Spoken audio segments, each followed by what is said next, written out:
Today, I'm going to be talking all about my gaming backlog. We'll look at what it is and what's included, why I have it, and where it came from. I'll also be discussing how my backlog affects the way that I purchase, play, and enjoy games.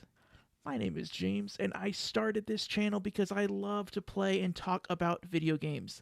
If that sounds like you, please consider hitting the like button on this video, subscribing to my channel, and checking out some of my other videos as well. Let's get started. All the time I hear people talking about their backlog, saying stuff like, another one for the backlog, or this will go in the backlog till I'm ready for it. For the most part, it turns out to just be an imaginary place where you can store games until you're ready for them. So for many people, it really is just an imaginary list of games that they want to play. Most people keep track of it in their head. For me, I have mine listed out in an Apple spreadsheet. To be included in my backlog spreadsheet, I must have 1, paid for the game with money, 2, never finished the game, and 3, have a way to play it. When I say paid money for the game, I specifically mean that I'm not including games from PS Plus, Xbox Gold, PS Now, and Game Pass. However, I'll still include a game in there if I receive it as a gift, as typically those are games that I ask for and would have bought them for myself if someone else didn't get them for me. When I say never finished the game, I'm specifically trying to avoid having games that I'm replaying, counting against my backlog. I like to replay Metroid Prime and Metroid Prime 2, as well as Pikmin 3, and I don't really include those ones in there just because I don't think it's an accurate representation of my backlog. Lastly, when I say I need to have a way to play it, I mean just that.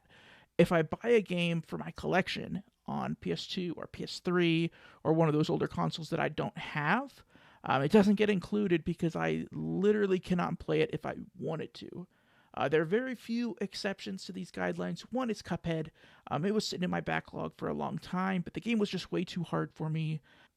Typically, I play games to the end credits, but with Cuphead, I played the game for hours on end. It never felt like I was really making any progress, and I was just getting incredibly frustrated. For me, this was a reason to get it out of there.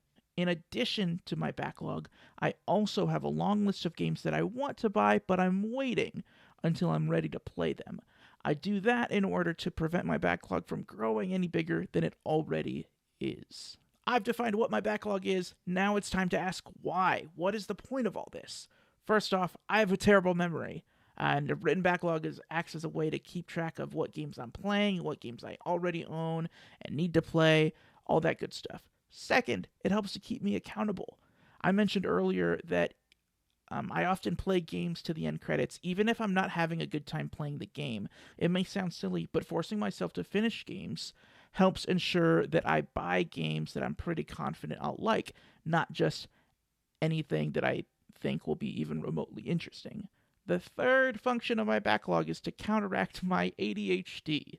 If my ADHD was in control, I'd start 100 games a day and probably never finish any of them. Which works in direct competition with some of my more obsessive tendencies, which prefer a neat and orderly list. And with that, we can move into the origins of my backlog. I first created my written backlog sometime in the last 5 years or so. I don't remember exactly when. You might remember from last week's video that I started playing games on every platform sometime in college. It was around the same time that I wrote out a formal backlog. Growing up, I was able to play pretty much everything that I wanted. I wasn't into gaming news, so I often didn't even know what was coming. Combine that with only playing on one platform and being reliant on my parents to buy games, I never really felt like I was getting behind.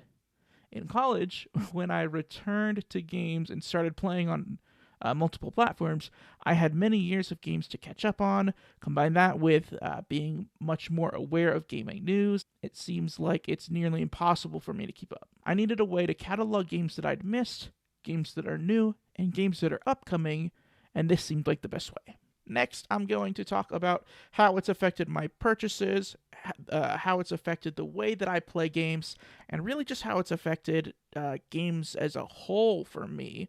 Having a written backlog has helped me save lots of money on games. By having this list of games that I already own and want to play, I'm encouraged to not buy new games until I'm actually ready to play them. For some games, that will be right at launch, but for many others, the game will drop in price before I'm actually ready to play it. There's games that I had pre-ordered that are currently still in my backlog that I hadn't started right away. And it's incredibly frustrating to see these games go on sale $10, $20, or $30 off when I know I paid full price and haven't gotten to them yet. There's exceptions to this. I typically buy the gold steelbook edition of Assassin's Creed, and I know that it's incredibly hard to find a steelbook after launch, especially for those games that are usually really high sellers. So I typically pre-order those anyway. Some other ones, limited releases, Kena Bridge of Spirits was one of them. The Pathless was one of them. Both of those were on PS5. I go ahead and order those too because I'm worried I won't be able to find them later. But primarily, I've been able to save some money. Obviously, this affects the way that I play games. Outside of games that I play for YouTube, I allow myself to have one game going on each console at a time.